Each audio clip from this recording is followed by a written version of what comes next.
विधानसभेमध्ये बोलताना आशिष शेलार यांनी सरकारला घरचा आहेर दिलाय। मुंबई विद्यापीठाच्या हॉस्टेलमधील दूषित पाण्याचा मुद्दा शेलारांनी उपस्थित केला। यावर उपाययोजना करण्याची मागणी शेलारांनी केली, तर विद्यापीठाचा दर्जा उंचावण्यासाठी बैठक लावू असं आश्वासन उच्च शिक्षण मंत्री चंद्रकांत पाटलांनी दिले। दूषित पाण्यामुळे विद्यार्थिनींना उलटीचा त्रासाला समोर जावे लागल्याची बाब वसतिगृह प्रशासनाच्या निदर्शनास आली नाही। मग कोणाची आली? जबाबदारी कोणाची आहे?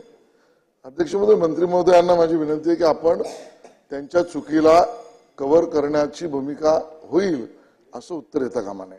आज हळूहळू मुंबई विद्यापीठाचा स्तर हे दुर्दैवाने म्हणावंसं वाटतं। जगात विद्यापीठाचं स्थान उंचावावं, आता महाराष्ट्रातल्या मुंबईच्या पुढे पुणे गेलं। पुणे विद्यापीठ हे पहिल्या दिवशीत आलं आणि हे पहिल्या दिवशीतून बाहेर गेलं। त्यावर एकदा विद्यापीठावर बैठक घेऊन हवं तर तुम्ही हा कशामुळे हा क्रमांक मिळतो याचा अभ्यास करून एक हवं तर मॅनेजमेंट काउन्सिलच्या मीटिंगमध्ये ठराव करून एक कमर्शियल एजन्सी अपॉइंट करा आणि दर 3 वर्षांनी हे नामांकन मिळतं, तर 3 वर्षांमध्ये मुद्दे पूर्ण करा। असं झालंय